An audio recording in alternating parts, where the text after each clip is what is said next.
Hello guys, welcome back to my channel DP Design Learning Solidworks, how to create the helical springs.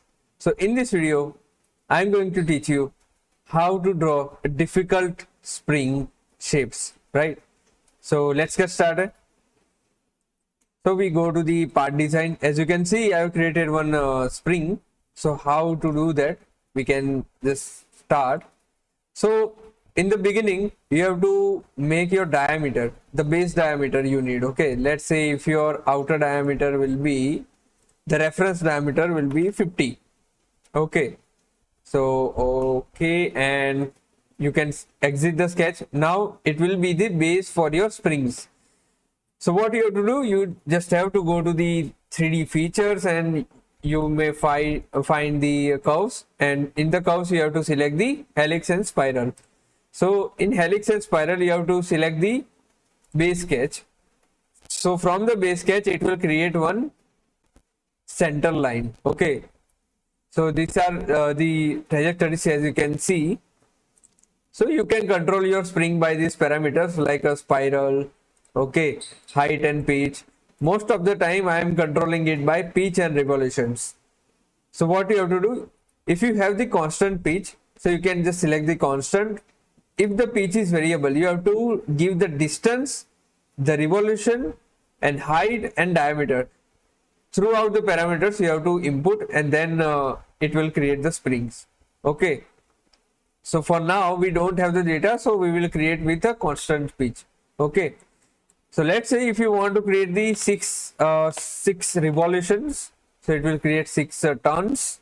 Okay, and what is the start angle? I say 0 degree, and if you want to do it clockwise or anti-clockwise, you can do. Okay, if you want to do reverse direction, it will be in reverse direction. So in the counterclockwise it will be anti-clockwise direction, and if you want to make it a taper, right, as I have created in the beginning, so you can just give the degree, let's say 45 degree, so it will create like that, right? It might seem difficult, but it is very easier through the taper helix command. Okay, you can also do taper outward or inward, right? So this is how you can do. I'll just tap it off and I will create one simple spring, okay, which is having the turns around 7, and the pitch will be very less. Okay, now the base sketch is ready, right? The curve is ready. Now if I want to make the solid, how can I do? Either you can just go to the sweep and circular profile and select you, and you will get your data, right? So whatever diameter you want to give, let's say 12 mm, so it will create accordingly. So your spring is ready. Now if you want to give the different profiles like a rectangular, triangular, which doesn't even exist, so for that uneven shapes, what you have to do, you can just go to the reference geometry and you can create the plane at the end, just like that. Okay, and in this plane you have to sketch your profile.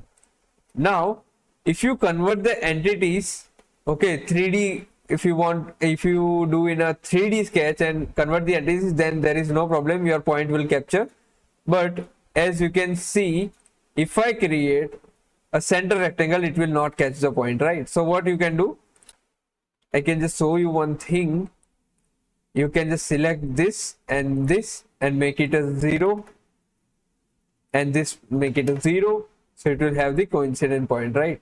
And you can just decrease the this one, because okay, 0, 0, none. Okay, now I will exit the sketch and go to the sweep command. I will select the sketch profile as this, and my curve will be this, so it will have a shape accordingly, right? So as you can see, I've created the beautiful spring of a rectangular section. So this is how you can create the springs according to your function and requirement, right? So thank you for watching. Keep sharing, keep learning.